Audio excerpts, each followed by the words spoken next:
amasapenin hun hoi hun pa hung pia mang pa Jesus Christ menin nabo non chibai ka hung bo he ki pa hoi men tu lai he hasiat zong wai men ki pa hoi zong men tu nian hi tu lai hi ilunggel hui mix emotion lai tai azia che bang jai chi le hi tu lai ta hi ikil happy hoi m lai tai izola men lai savin to lo ke ya chi lai hi ve che tu lai ta hi ipai lai tau hi amun tang mi so hu tu mi nga hi ai wanga alam pai lai wa ga sat na gen the na lung kham na chu i to ding mo hi ai iwangin lung ke sim ka so pi de pathian di ta ai nei hi vang lai siam ba pathian hang sang ha chung lung pathian di ta ai nei hi tunon lung kham ding om si ki pa hoi min khale neu khat thilum dan thil tung de le hi tenga padin experience de neu khat jong sharing kang boluda November tu ni hi November tarik izat hamo 25 mala November tarik somni lenga hin 7 November chilaya thiltung pathin lopi na kipong ne khawam tarik sagi November tu ha chilaya pathin lopi na kiponga tlachaten din anasu damu net khawam a he khalo mo ken sing katin asama para nu pani ha sa gen theita gari u to hung tunga chilaya hung dam chu no hedu wa chi su ipizia ka sei ham chi le bangja hi kang gene chi le ikitil kho the ne de kang sei chia hi ipi hum ti tam chi le hi doi hon hi azino chu atha dia ai wang an ka that thei po ve ti ipizia hi dem azipan ataw pi zia hi hallelujah azipan ataw pi zia chu azino chu ka that thei po ve tun hi taw na ha dan tun honin enun nu le pate na chate nangai lu na chate ta sa na chate na taw pi ziu nawam na zite na taw pi ziu nam hagaw dai na kai khum ziu nam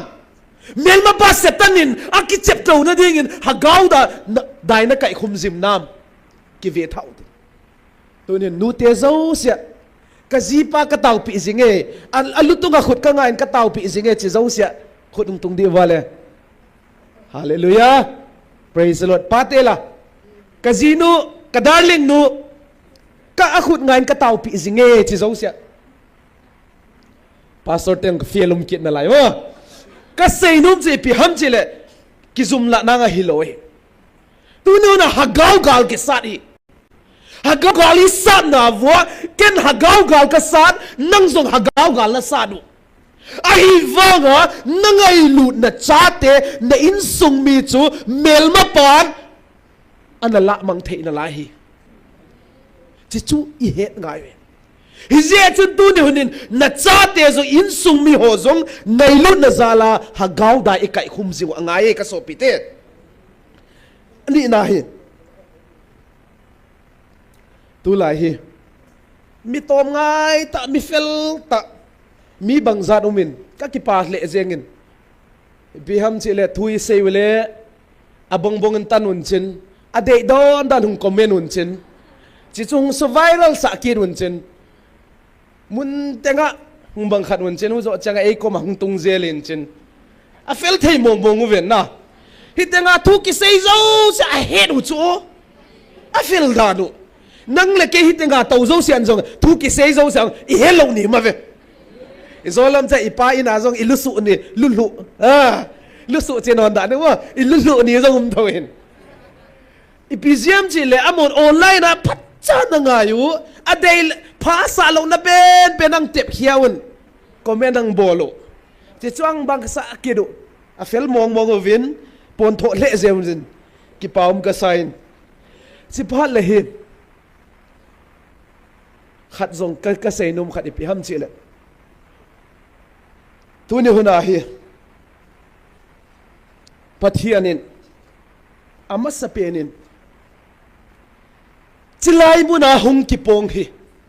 koi ham chi hi he chi no vin pathianin atate angai lut atate hi he chian na zong ang pen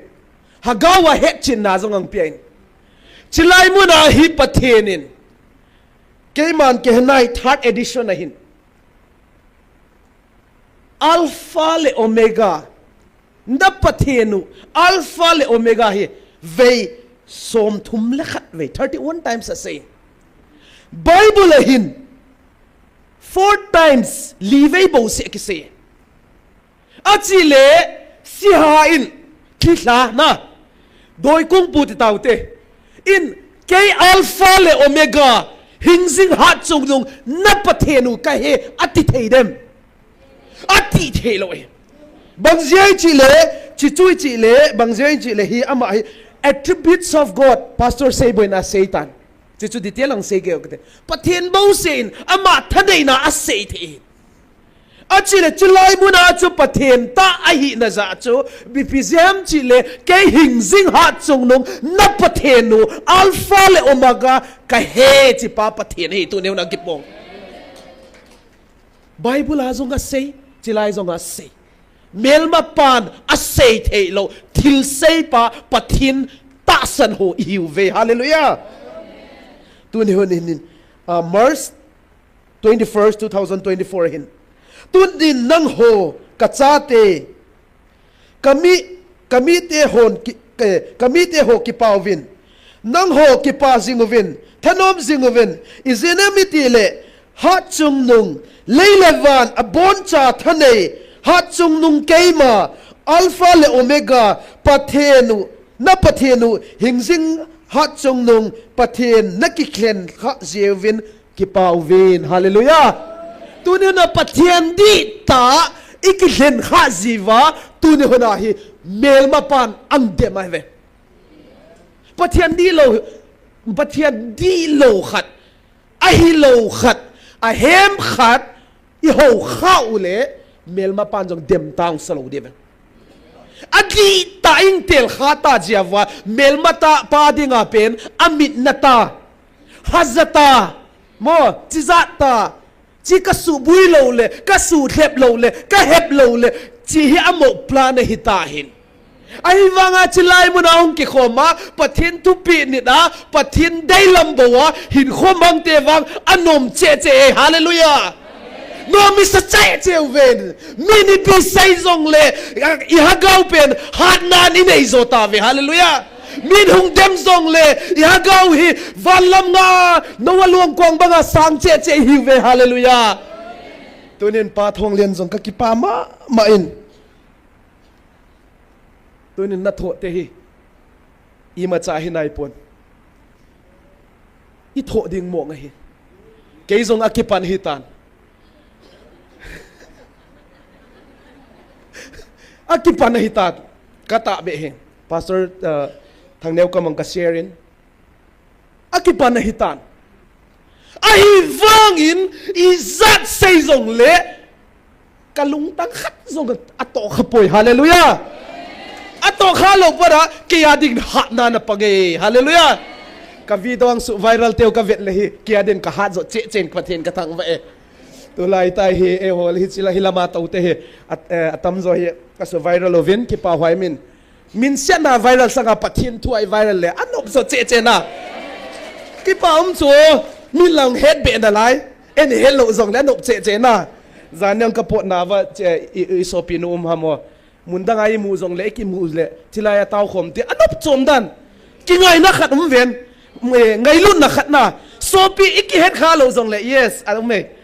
ngai lun na khat so bange iti sei dia family hi na mo bond sapten bond chi vet connection khat na vet o mundanga yu nau khat I bang khat zong le ita san lo pi chu ikim mu zong le kiti cheng cho opposite a kiti alam dang don yu nau I so pi khat zong le na ita san nang ki ba lo le hi thailo ai thailo chi thailo I zeng e ít rất bồn trong lấy thấy lâu chỉ men chỉ chân tôi này cái sấy chơi bị ham chỉ lệ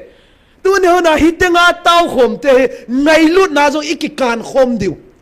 ít cái can khom điều chỉ phải lệ ngày lúc na sẽ tu sang lên cho chết lên cho chết mi tiền ang vẹt chăng ang thằng xiết điều ang thằng xiết riêng hơn hút chăng ô chỉ tê vang đi mong hít tao về chỉ ang hết điều hallelujah chỉ chú ít chôn phát na ít vẹt sát điều na lại chỉ chân ba thong liền điều dòng hít tao bị điều hin mi mà là dòng hít tao bị điều hin chỉ cho hiểu hít tiếng hung sâu sẽ hin chỉ chú verse 26 October pathian thu po na hin number 7 na hin kaiman ahin kaiman kana sei sa bangin na chung wa ka koi Jacob phathei na tu na chate achung wa hung chang ding hi koi man hi chi to bang chang lo ding a hin na nam pum pi wa ka ngai lu na wang dai pon te a hin na ana ngai wo na nam sung wa kaiman ata san lo ka len ken na wang ka koi a hi tai hallelujah ata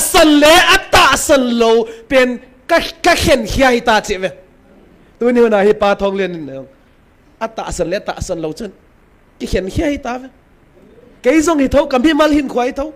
ata san lo chu ki het the na pathian nang pi ta ibiam chi le amasa pen in satan mi mal hin khwa chilaya na hung tawa pathin na thangwa pathin le igama de le nam ki tung no de nga na taw chu hian kha te nang nui sunday na taw ipi bola ki nei na hinange kalo so ute ki thi do loi kombo no ho ta ze boy he chi ho zo se i dong di we a hi wanga ata san lo chu het the na pathin ang pi tan hallelujah tu ne lo chin pathin o za le za the lo ho zong na loi ka loi na dei chi du ga ta sanin chilaya to zo se loi ne lo nom kha ven lo di loi ki nei chet i loi sunga zong pathin nang filter akidang dan keima mi malang ka hedin loi circle friend circle zong ata san le pathin o za le zo lo chu ki hetchet sei di tangum lo ani na in sunga family members zong ata san lo pathin o za thei lo chu ki henglap dang la chet ani na hobung sunga pathin o za ata san le pathin o za ata san lo hi ki hetchet kit veng sunga zong o chite gmf di te chite ngen chite wang ata sal ki het ichi zong le ki het inam sunga zong kin na lai tu ne na bi ko ipizia tung ham chi le pathinin a sei sa hi cho a chi le hite tang tung si le pathinin a thu sei chu chilaya thu apong chu adi lo ri cho na chỉ dễ chân tu nữa na hi thil hi atang tung pen ni ema ehon izot pau hi bawe chỉ dễ chân pathian hi akitet na khat cha thol lo pathian chu tu nữa na in nei zen pathian ka thang wa e tu hen ka ki pa enin igamu inabu pathianin phathei ka bo nu me ti na nagamu jong su thengu na ti chu cái man hagawa ka khum de tin tu ne hona hi en leu chin hi tu kum mei a hi igamu phathi na hi lam thil ki dang thum ka he kang sei de he zani ta in muat u thang lal to pastor thang neu to pupe so henu to evangelist no to ka to kom ambo chu ivet le kuang na tang hin hil som thum len di lam pha ve a thu pi dan lowa hin hai chia hoi dan hito bang ken ka mu kha loi na tang mot akhil ga hoya hoi som thum wal he jin na khat hita ani na henu na seitan chang tung tang chung seida tan katin athum na Kamimal experience ay. Sing, ting na. Ginger, sing, ting na. Sing, nahet siyam na din mo, ginger na. Ginger hi igama ho in. Ay vanga kumdang sanga tu kuma ginger hi kamu pa chu kg gram zani lam valven akhil khat mai mai alet dan athupi dan tu ne na lei phathi na jong i dong tau cho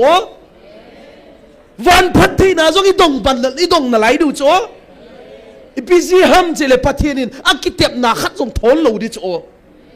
tu ne honen hi ka gel chiang en hi allo pin lei phathi na jong i dong de go van phathi na jong i dong de go leya jong dom ta hin khwai mang de go vana jong ton sot lal gama ton sot leng gama chu vai hom de ga pathin ang tel do ta te hin ki pa ven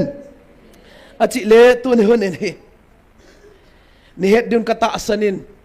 kalma sa chun meite ten reliable kidovin idp ten cho chan pur chu ko ho a hi chen asamovin video na mukhavom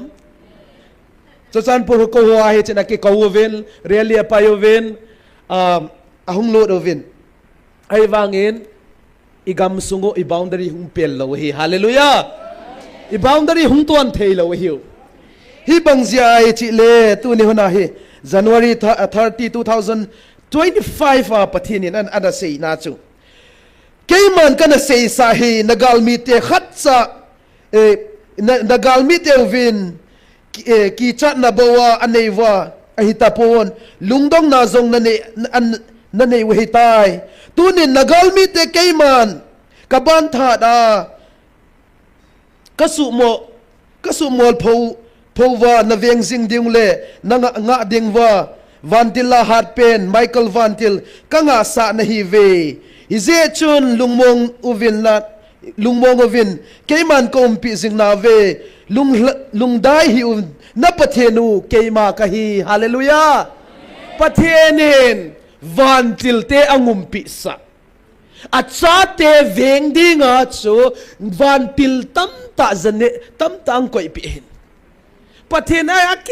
akitep na thol lo mel mate zong lung khamoven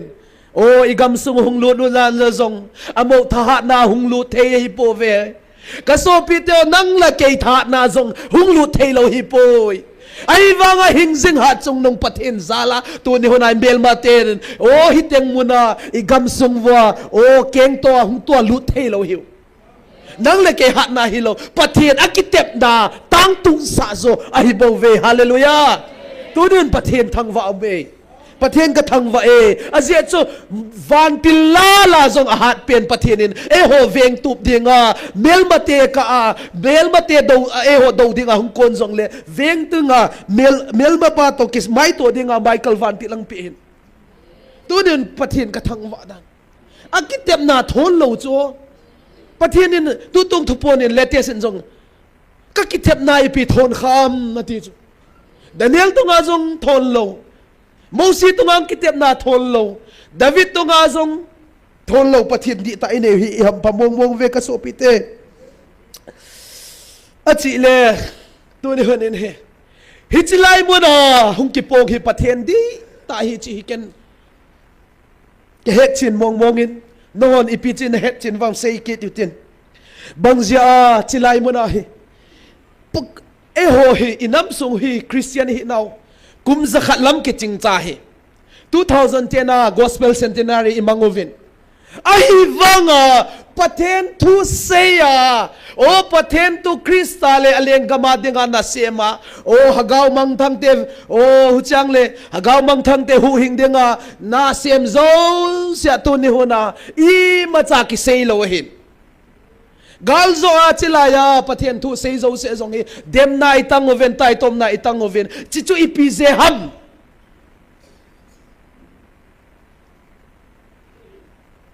melma panala ji hi thil dang he pon kum thum na hi tain kum ni bung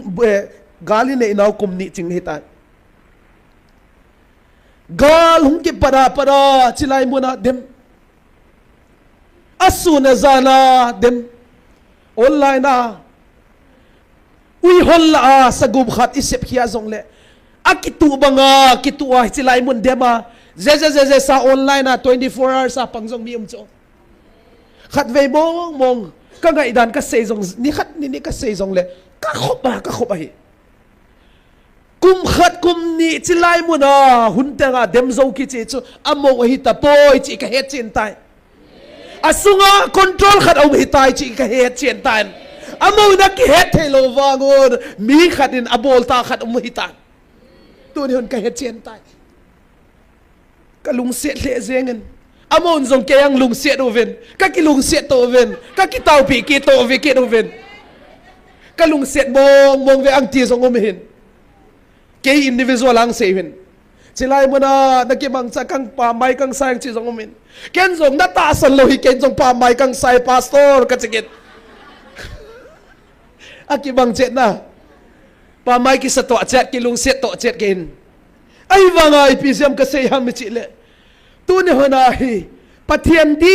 tai nei chang a hi hagawa hinna di tai nei chang a hi o ata ki theita ama sabe ne ata ki theita in koi ham chu a hem chi chu ki theita in mi khaden hagawa hinna anei lo zong hagawa chit na zong inei ta ve hallelujah hoin sunga hellan mundanga hizong le mi khadin pathian tho sei phat le o chipa wang hagawin pi chi wang hen khen the na nei ta ve hallelujah o hagawan na tui ta atui lo le zong he then the ta ve o chipa wang ata sa chi na thu sei he chi wang I he khen the ta ve ai wangan ta san cha ten wang jehovah I het khen wa I sei diu zong hin ai vai lung tanga I pau hi ilung tanga I sei lo I vai het khen theo chu epg ham pathin in chi nang pi chula nang le ken het khen the di lo chu hagawa chi na chu pathin bo se nang pi di chula chi je chun pathin ka thangwa ani na hin Matthew bungsom changsom ni lenga simutin Matthew bungsom changsom ni lenga imu le simnu noi zu zo hamin kong simning Matthew bungsom changsom ni lenga noi zui khaden siapa bangdinga ahingum le swapa zong apupa banga khu ahun be bahi amaun inte pa bon Belzebul achi ule in kon pi te u achi tham thado hamin sibning asei zui ho chun ahil phat to chule aso a pakai na pakai pa to aki kol na aki pastors thangam simpio please kabui se be Matthew 10:25 simpio nung se time Matthew 10:25 asei zui chu ahilpa to chule asu apakai to akikot le aphasse dahi ama hon ai nei pupin bon Belzebul atiule ain sungmi te chu iti ati da dingo ham amen praise the Lord mangpan tu pinatang hen in nei pu zong Belzebul atiule ai in nei te zong iti ati da diu ham mila yum chianga o bagat chianga ti hong ki chi khau ti hong ki chi hin Bible azong ipau pathen pakai Jesu chu Belzebul ki chi ko achi te zong koi te chile leise da achin athem ho chu o tu ni hona hi miching mithem hon zong chilaya ke pong hi pathen hi poi chi koi hi Huzien tu ni hunin he oh min hujin izat sei zong le ka sei banga chu ipathen u zong he min hu cha gen thele e ho cha hi sai huzien na lung neu lo ding o pathian dei banga hin khwai mangwa kalik kuson zova mihing mai pha velawa pathin mai pha vezo a pathin dei lama hin khwa imang zo diu hi chi chu pathin lung lama hi tun abana chikirutin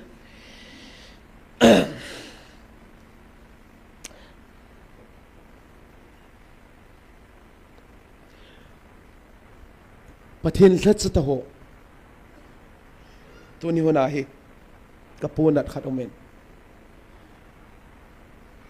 pathin in thau nu zong le leng sol hi ivet le first Samuel bung som le gup chang som le liael le leng sol zong pathin in thawan du ahi wangin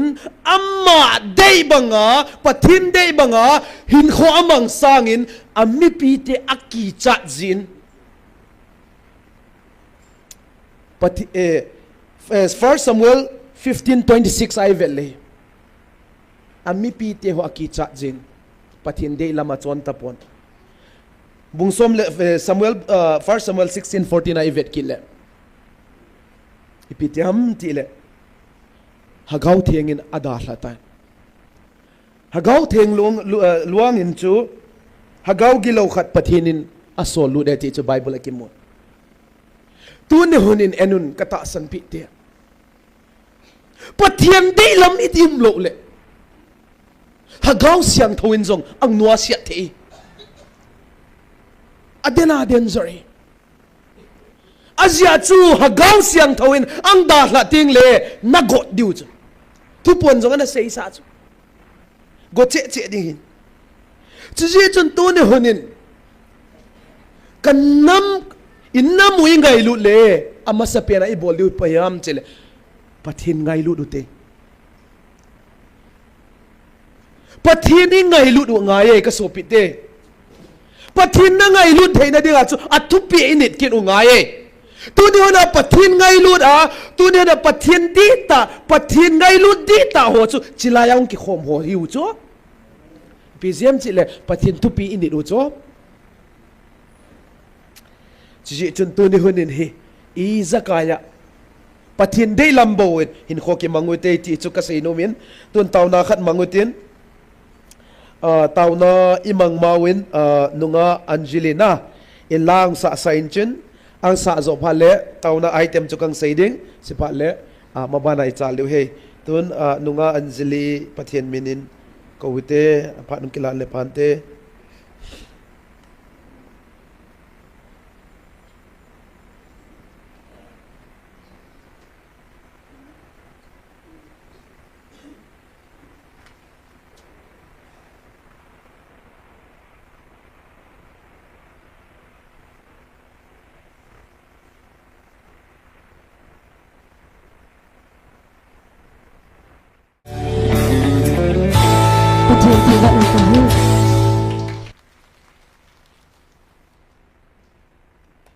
kipamin tun tauna item ding sei katin khatna hi ama sa penin hi inam pompiu ni hi pathian thu pathian hagau tu pon ita sanwa ipom theina ding tautin ezi chu pathianin inam pompia dinga aman awa hung vilahin khatleni adinga hung ipon inam pompia hop khadi hi izin chun inam pompin pathian tu pon hi ata sanwa ibon sakeva pathian dei banga yum theni din tau din khana ami na hin pathian thupi ini thena din tau ki dutin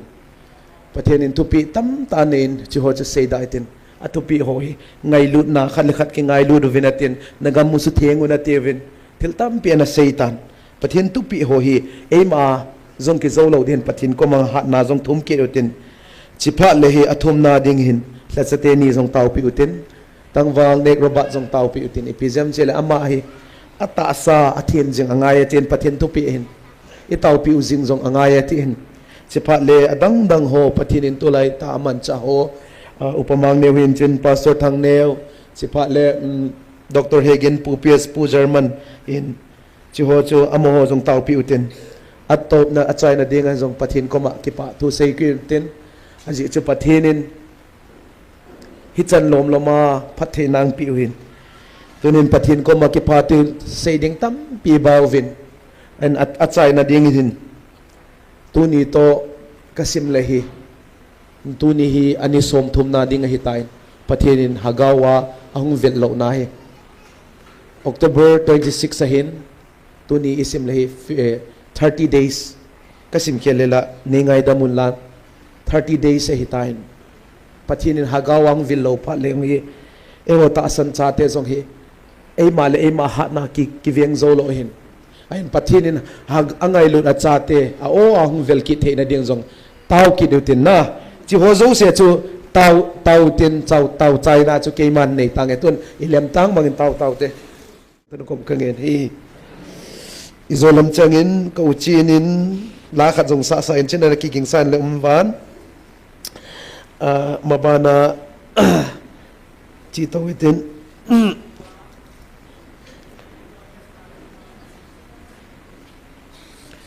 October 19 2025 ahin Gabrielin ana say hi tunin nang ho hichita sa mi hing lungai nan na lagam ta ve na hampat na uzong na ki het thepo ve tunin inam sung vo I hampat na uzong ki het helo nam me di hiu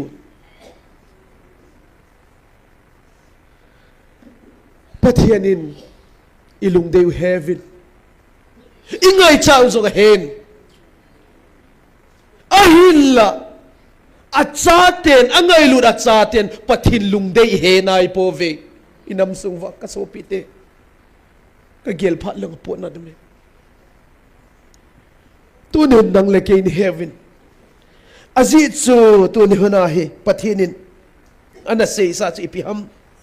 kami Israel te pathena sanga nang ho hagawa ka len ka chate pathena hi asang zoi ti ta sa ka len kami Israel te mosi athitan Abraham athitan Daniel athitan David athitan ahin nang ho dinga wang khatsa athinai pove hallelujah inam sungwa pathinin o khletsa kita ta tampi ang bebe ni liding hi cho mosi ai lo le Abraham Daniel David ta sawang athitan hagawa Israel angai lu da chate ading wang athinai poi hallelujah inam sungwa thupile lopi ta pathin lopi na ipon za diu chilaya hung hoi u cho pathin o za ta san ho chu pathin lopi na hung ki pong de tai hallelujah upoi vo pathin ka thang va hallelujah pathin lopi na imu ding zeu dong pathin ka thang va anom che na tun pathin hallelujah amen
PATHEN lo pe cho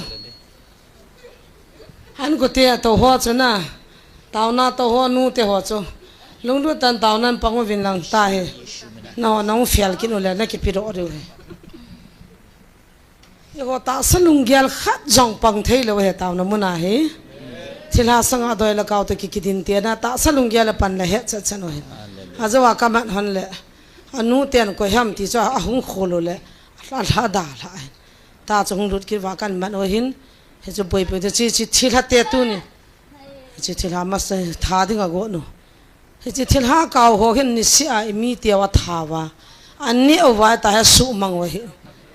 he chi galin pinu email mau satan he ama chal ma man na yo jong tha tha lung thai kan wa ha panai panungai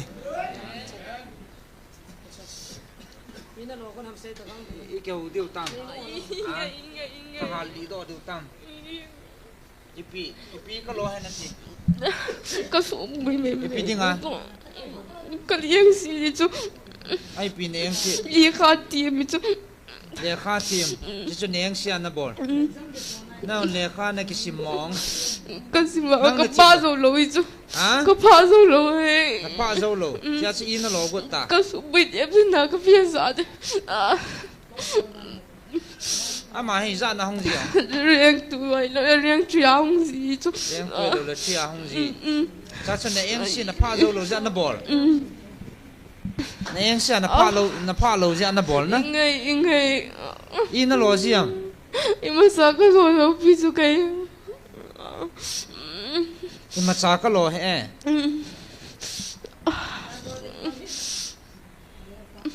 Nó sụ bôi lâu.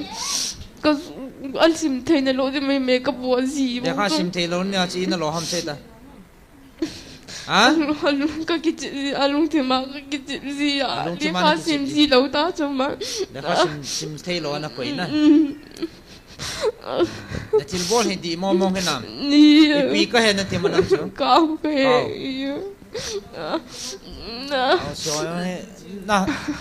na mail xí liu ta về sung lép qua này thì cái thù gì mà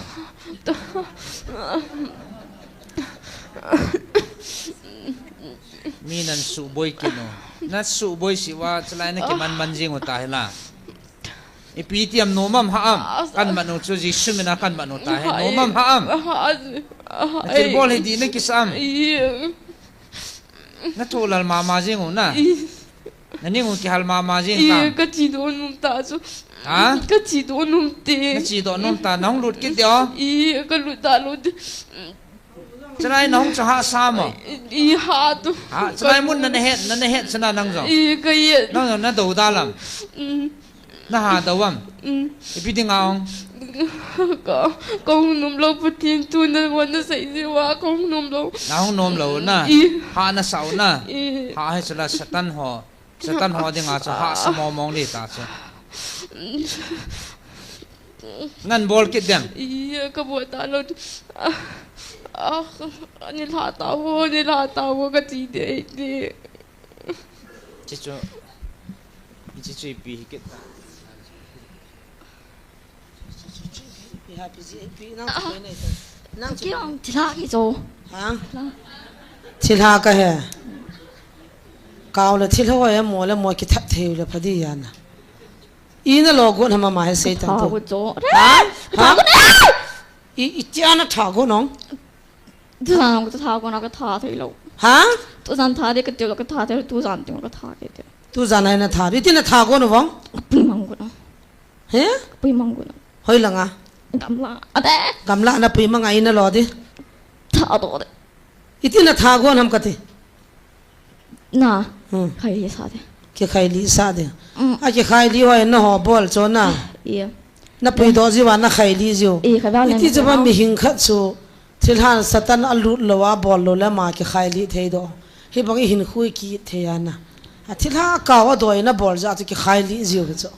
ai chu email mau i do ya tu na nazrat jisu mina ki man do ta cho imat lo le tu na mai ke khai li ta ta imat ta hilana ama ba hal li ta to nazrat jisu mina li ta ki hon thane jisu mina hallelujah ki hon thane na kanai pove kanai yo nazrat jisu mina kan mane in the name of jesus in the name of jesus jisu mina thanut ha kai ta ibam sei ta na pot ding nan sukha kit dem lên không ai Cái ông nào lên bỏ bắt đế, cái thao rồi sao cái thao về anh bảo cái khai lý rồi ở tiếng vang cái lâu rồi mà lên mà không tu ma diu chun le ma khonga pasal kha ka chi khai li sa ve ti life ave ho chun a hi lo nan command de we kyon ka he povin pas gol langa mo pa ham cô thằng chụp bằng hè gol hang cha pang khat le ma khonga ka khai li ve ti ve thế là na in sunga ki tu mo hoyong ho ki ho bol ngan cha cha hello ama lang mi za mi thawa se le ma khonga go lang cha pang kha jong ka khai li win in sung ki tu mo ti ho jong ki ho bol he ti in sung ba mu da da ding po mai chunga ka chu sa ji vin te amma la go the lo mo he lo cha ka kap ka min ji na ho na to thi tha ni ta pha na seva a pha na to di wo sung la pa na ki ba atan hi me mi dam mi sei si mi pat mi ne na ho na hi me koi dang hi dam na ki he cha cha no me na ki he cha cha no ke ho dinga ka mel mau cho doi la kau satan thi ho na hi tu nai ki o tha nei nam lo na zra ji shumina ka ba na no mam ji no mam je shumina na zra ji shumina na da la dam nam dan dam se ta tha de e ama hi piti na ti tu na hi ye na ti naw na vap sa cho na naw long thawa na ka byang chu live epite video ko lang ka le na tha video ko lan bol ba cho sunga na thilha na vap sa cho ka tha han cho na le tu nia hi amai nunga achapang hin video ko la kana taw pi hon hin hoi la chiang thilha nai ta school kom ba lo school kom wa chiang thilha na ama ta chu ama ta naw na vap na ki ho lo pi ta ma thi ta chu khat pa chu thi ta ka thaw ta cho na naw vap sa pa cho video ko lai tha wai ta hallelujah jesu mina ki thane tu na hong kon ho bon in thanu te ji halu te ki thor sau te o jesu mina tu ngola na jra lu chang ha lo na ka te jesu mina thanu te nan su kha ki dam ka naw se ta tu na thi di ta na thi di ta na ta he ne ya nam ta na thi di ta cha na thi di jesu mina kyon ka ma cha ka nei lo ka nei na jra jesu mina ka ma no yo thane nam po jesu minin thano te hallelujah jesu minin hallelujah in the name of jesus in the name of jesus jesu minin thano in the name of jesus that's in the name of okay aban ba hong kon jo se hawala thita hallelujah jesu ki thar sa ipi na bol ha nom na sa lai nom na sa ha kanau hi lo din ti ka su bui me su bui mai lai ye ka si su ka ye ka lai nam ma ma se ka class ka la se ki ba na achunga pa u te nau te ho na nang su bui ham achom thila ham ka ho ma ma khu ka ye ke ho ama ba hu na boin pi na get mai lang zo ni nang ke thol na da ha nang su kha ke ri ka lo han dam se ta ki se ta i ka lo ni nang su kha ke le ha ka tha han de e ki thol mang hallelujah now chela ta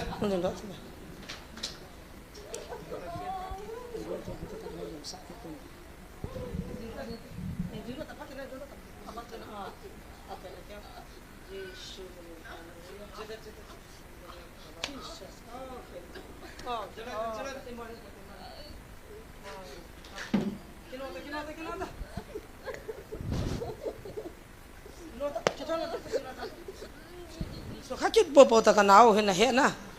nan to kha ki ni cha thi sa ne ki he na min na ning na ka ki se do de na ki small phau dis ta ba im lo de small phau cha cha de ta a ki mim na zo so nan ta don okay da la ta na touch karo sit me jesu me nang ta anu te ang go an ni hon ni anu te ni hon no drama bola hong he hom dong chi no te drama nong bol ha ma ta ne ba hong ki sei bo la hin za la dang te nam dang te kho ki chom wa hallelujah sap mo wa ki pa ji wa hin i ho hi pun ki khuwa get lang jo na jam mang ji bin hi ji za cho dem hon drama na bol han hi ke nin koi hiang ka hen hon lo na hil hon hi drama ha ti bin nan na nau chan gya na serious chan gya nan ngai chan wa I na ti hom hin ki seyo nan mo pui ham adam na sa ipi dam mo na ipi boy na ne ham chi chu tu yang ka tu di tu ta pa na ai adzam di tu ni ko hi na pa choi nai tan zan hin baro don hin hung na ai nei le alona je ka the ta po bin ama zan he cho na zana chu puina de jang ka he po bin ai te chun ka jing bin he le jing ka pung ko ma khai don hi exam phat hi de ta ai ten a pi in ai ta chu an bol le exam thing de tai ati in na ai te chun khoi lo bin hung kin ne hi thil dang am ta poi ka ti bin he master pa ko ma ka chi bin ama hi a bol na di hi som la khat la hi in punggit ma khai hin he master pan i bol sa wen na ti bung skola i bol sa wen chi pha chen a chai chai in ki hon jang delaiza oya pi ko ma hi pui ta nge ka ti bin ka hu ba dam ding ngai chan a cho ka hu hi pathin za le adem selin pathin ka thang ba en ka ngai tu na lam pi sang min pathin in phat thei bo be amen lunggim ta na ho so dam ding ngai chan na lunggim ta lunggim mong ep zam lai ta hung pui hoi ra ma nong tho thu ham le ka lunggya lang tho cho am mi ka lunggim wal be san na na lunggim ta na ho cho na tu na lunggim na ho na ta san bang ta pathinin na san pi ana pathin me na dam na chang ta sala pathin na su dam chala che pathin thang ba nam ha amen amen hallelujah hoya na muhammad ki ho tui ngam sang ka hi ve hoi lang ma tui ngam sang gam la lo dam sa lang khuna dam sa lang enge dam na e piu pa pathin thang ba na e pi ve khot beng ote ama he reng lekha thim dan he chana ama he pathin zala lekha thima thim na reng 2 3 wa honge ti so ama sa chu bana jang hu ji apai ta pathinin asuboi ho jisu mena ke no mang ta asuboi ta lo ni hoi ta lekha nan sim ni na pin tha ma sa ngai ama he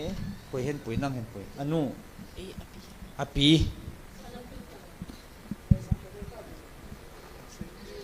ama hi la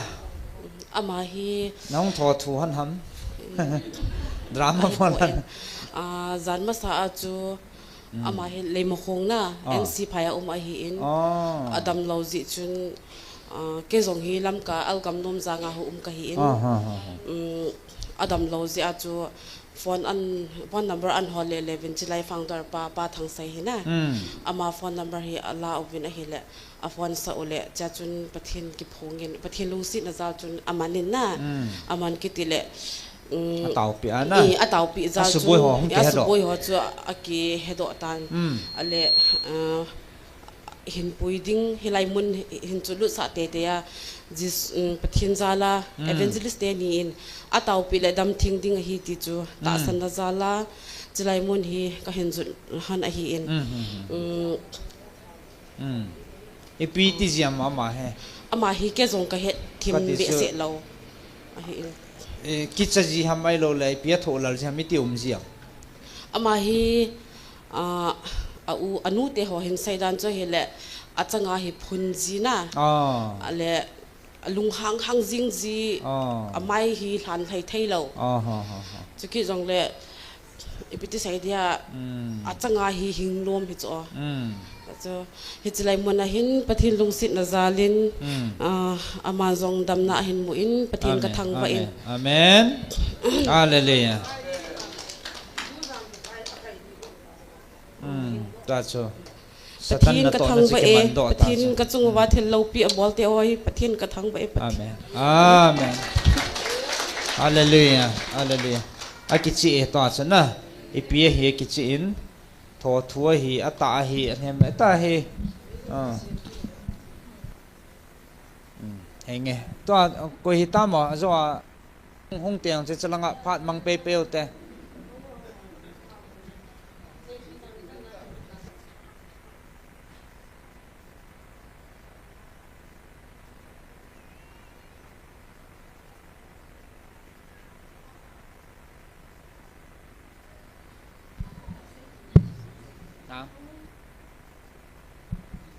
nang anu na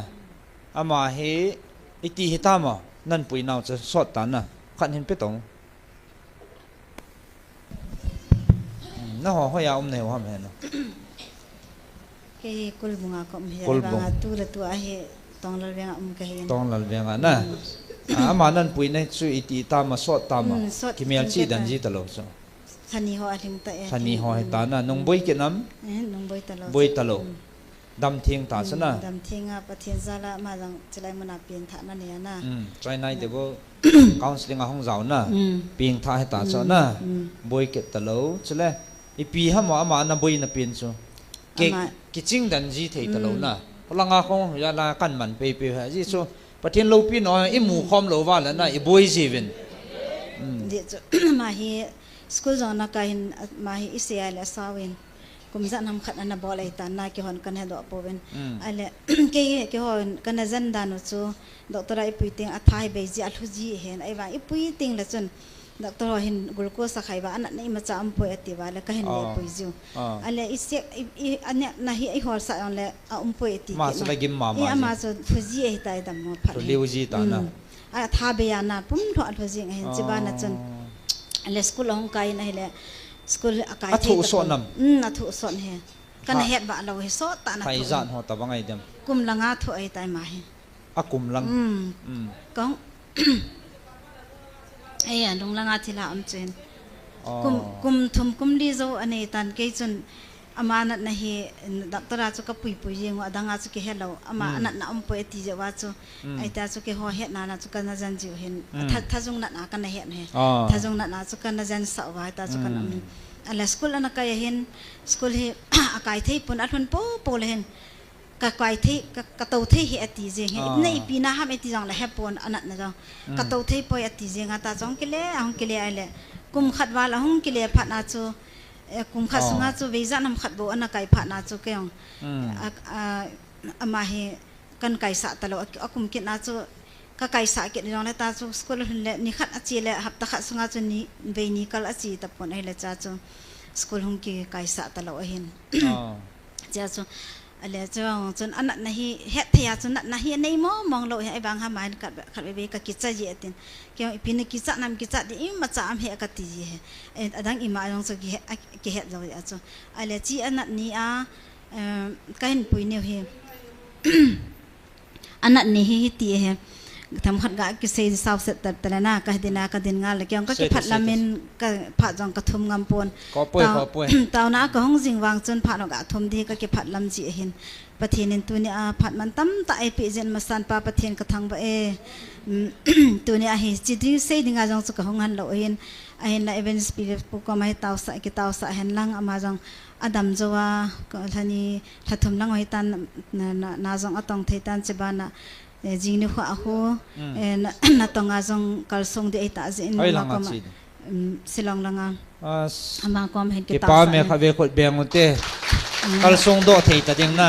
นี่จะจูกิตาวสะเห็นลังเอาอุจงกิตาวสะเห็นลังแต่ก็ห้องเล็กก็ฮิจนาฮิจไลมันก็ห้องดินเราเห็นประเทศกระทังว่าเห็นจีบานะตัวเนี่ยทำจะขัดเห็นเสียลังอามาให้อดัมมอให้พัดสอดตานัดนะบานาฮิอาปาจงไอดาลาไอตันอาปาทีนงเห็นกับปากังไงอตินกับจินไอเล่ฮิจีอธิอามาอดัมมอนี่ฮิไลมันก็เห็นปุยนะจิมาสังไงฮิปีนัดนะเห็นเกเกลาจูทีละอันบอลดิ้งก็ตัดสันเรียมาจูอีมาจัดเตลาวเห็นอันนั้นจะเฮ็ดเทียมนั่นเราเห็นก็กิจใจบางอติอีปีนักกิจนำกิจเดิมละวันนั่งเห็นลุงเนียวมองเฮกัติจินไอตาจูก็เขาสิจินอะไรจินี่ไอเห็นอามาเฮเกี่ยวเหตุตรงนั้นเวงก็มาเห็นกุมดีกุมง่ายตันอาปาที่นักกันดาลว่าปนัยอะไรมาเห็นกับปากังไงอติที่เจงินอะไรจีนี่เห็นอาจังเห็นอนาจีนะเกียงเงินอนาจีจูอามานาจีละมาเฮปนอะไรขัดไปฮีบดุงปามาเห็นก็ดิ่งอติจูก็กิจบหลากวนเฮติจูก็กิจบหลากวนไอเลนก็กิจห้องขังตัวเองเลยไปดึงอาไปก็กิจบหลากวนทำมาก็เตียนก็กิปัดกันในอะไรก็ฮีอินลังห้องเลี้ยห้องดึงอาก็เตียเลยก็ห้องเทตะปอยติโจไอ้แต่ส่วนไอ้ปุยตะบังขัดเห็นเอาเมนแล้วก็จี้แล้วก็ปาลันจงเห็นก็ตะเวนแล้วก็แต่ส่วนก็ไม่ได้ทุ่มเกณฑ์อะไรโคจิงไอ้ตันแล้วก็ห้องเลยแล้วก็มาตะปอยนส่วนการโควินก็กิแผ่นเลวจิงเป็นไอ้เลยเห็นว่าเห็นกี่อย่างก็ลงต้องเบสเซนจิงเงินอาทิตย์ทำไอ้หอยไล่จีเห็นมากี่ฮัตตะลกมากี่อย่างกุลบังลังอากันเอาเตะโคก็ฟันเห็นไอ้เลยโคจิงตันบ่อยอามันอาปาเสียงอาปาทานเมียเบะจะหงกับหำอีพิธีตามละเกี่ยวกับละจูอามันอากิไงสิอากิไงโตเฮอลุงที่มีกิไงสิเสียงน่ะถ้าสิเสียงไอ้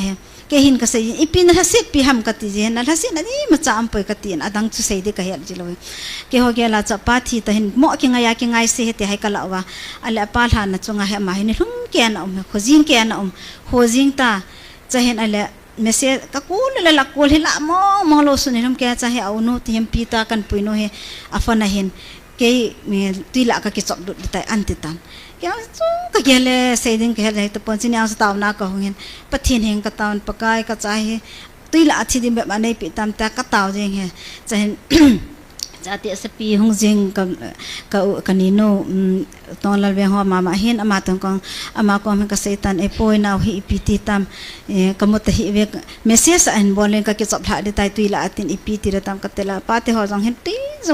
ti pang zo si he a hol jing ai tai ti za ba be sa wala mi zo se tel ha wa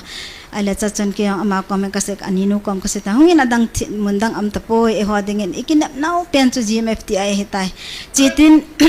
events people events pu kom taw sa ta dadangi ma sa ke chu kalunga khambe se po e chu pathin ka taw ne sante te di chu ka kinabyan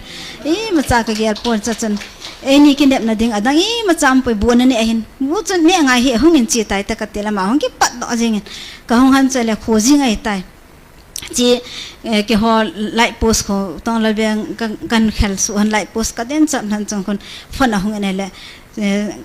sangkim chukam mutawe tin hoi lai am ka tel apal han chung an me ativen ai chang khoji na jing etan chapang nangam pha na hitapon ai cha chu amo chon aga vet vai la cha chon nam hen ai le wa chu an pui ba yong hen garia kara he aga puyo hen ate han ken adangi makasai pan apute ho chon ama hin kulbung angai ja hen pui do do ja he sa atene chi tawna ka pui de ka tela kha chen ai nui san nei wang ken ka sai chu ama ai ta pui tawna ka pui de bo ka ti a pe pen en tha na jinga kan pui hin ai chi ama jong a jinga kan pui ne awa chu lai muna ke yong ka gin chat na chu ka gian la chu ka to hana yong chu ka gulung gian la chu hiti adinga chu ka gin chat nai lo he taw sa me dinga kan pui ai le lai ka hong to hana hin athi be na to tan ele chi tai ta tin ipi bo hoyai ma ka tela tawna I chi chu me ka tela ka umnom te tin ipi da em ka tela ka ki chai ti pini ki cha long ka tela ai ben pi hung do he chalai hon ka ki chawal he ma tin in tu in oho ka ti kong chu ai wanga chu ma hi thilan bolen ti tiang chu ka ngial nai lo he ipi ham khan hi te wa chu ka lun han le events pin tham nai lawa he ma ka ki chai ti pha chu events pin e ho sit ta ni het lo mo na chanu jong hin banga dam mo ta ti chu kyong ka da ge agu ai ta he ka ma ka be ge go len ama zai ho sin na cha cha ma hi hung thu ai ta cha he chan ge pathen e cha ama aki phone na a sei naw chang kyong ka ki sei la chun ka nup ke ji he na hi wangen phat he ka ki phat lam ji a he ka sei nom ka sei manjil ka sei nom ji lo hen tul hasunga he ka tha de tai ti wa za thisan jong be hi lai tai ti na ai chi thila jong chan athisan be hi lai tai ti ale ajing hitwa kan puya san ki sudam ki tan ale counseling ai pui ni jong an bol en ticket win na mi tam tai tek ni se hen ale chi zo wa jong so counseling a bol the tapon azana ka pui kit wa le zana hi ke hi mezo ka hin me ka joinu te hin taw na zo le hin ka zo ji han he taw na hi ka hong ji hana taw na le hin ka zo ji han ale khu ji ngai tai an in phone win ka naw te ka cha te hen sangkim chu adam mo ki tai ti ipiti ham ka te le phat bet na zanu ye san ki ven len hoi ki sa dan ati na le kan thi dan han thole ka ho sapu hen gari a an puyen chalai hen ka ki suto ven ai le ama chu ka vet le am chan chu ki hoi sa da man psm te le ase yong chu ka chanu anyau no jong kho nang jong hi min na zui mi ni na zui chu na nu ja ai ka tha thelo san na usang kim nan ka tha de tan nu ja ka tha thelo cha atin ale ke hoing adang ke ka umpun anyau no khon se chong pi ning wala san ni no khon se hin ma hi ten ka usang kim se be to atin ten kyong taw na la samje wa chula ka ti alwa kan pui ke zanang chu helai mun ha ki sudam ken hen chi hi chi kul bunga ball pen thil ha chu ki that nei tan helai tol na wenga than mola pa chu helai ki sudam hen ama wang cha ki that poi ti tu na ka ga phone do he pathinin tu ni chan ge dam na apya thiding sa khuti hen lang le ama sa ki sudam na chu 2 December la ka tha de tai ti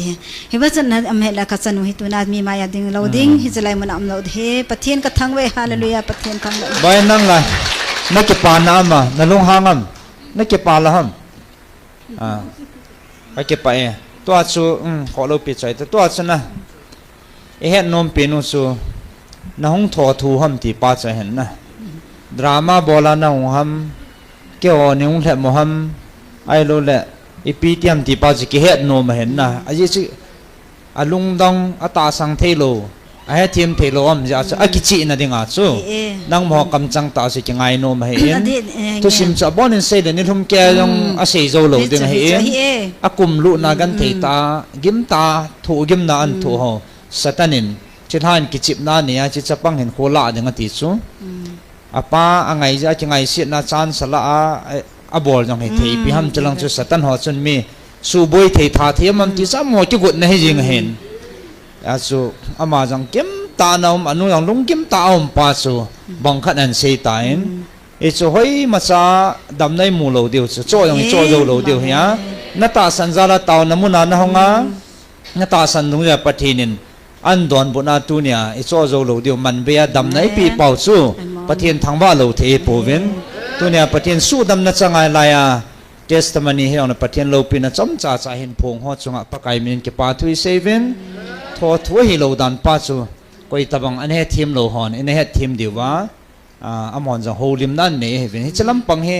ana pha nin jong a dai lo ai la he chi lom lo mai he thim lo di ti ho jang ipiang ki ya lo hen na lang he an ke bol ji lo hen e bol di wa lom ta chu hi idam tawa la pathin I thangwa wa mi dilonga lai testimony sewa ki pa thui phun di do lo hen na to nin na bon cham pathin pathe na bo han na tho thuai pon drama he pon he chi pathin e ngai lu na man lu ta he bo ve pathin e dam sa zo he bo ve ti pa he in he thim deu hin tin pathin thangwa he ti chi tu to a sei che hin oi pu thang la len phone khat in pe na ma ham koi phone ham cha he aliman thonwin go hlang che khai li khat au me ati pen chu chi e chi dan he e chang chu a hi dan pa chana e ga phun do pe pe hin tin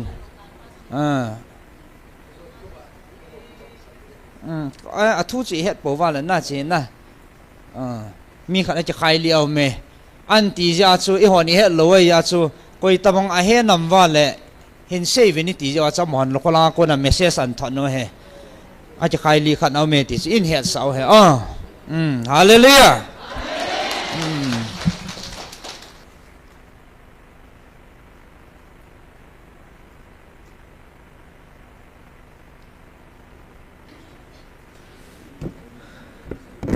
khale ki pa hoi min pathian lo pi na te mun ki pa hoi mi main mon sa chaten ni pathian amang join ki pa hoi min tunen he a Christian de hagau ki tu hin tunen tau na khat nei nun tau na in e tau na item ding sei katin se phat le tau chai na chu pastor thang ne nei chun tunia dinga i phat chai na hitan te tau na item ding hi amma sa penin hagau mang thang ding ho ding tau itin hagau ki tu hi tun jong I head of in I chan no hi chilai mo na hung tung hi le tu zan ke khai li de setan thanga o zo sia I tu do wa a hagau chu hu hinga theina ding in hagau mang phang te den tautin in nam sung wa hagawa vai cha tam pium na lai win chi ho chu ki sei man tapon hi zong le hagawa vai cha gen thei tia de le hagau mang thang tia ding tautin ilem chang bang tautin tau chai na pastor thang nem nei san chen tu ne denga phat chai nai tan te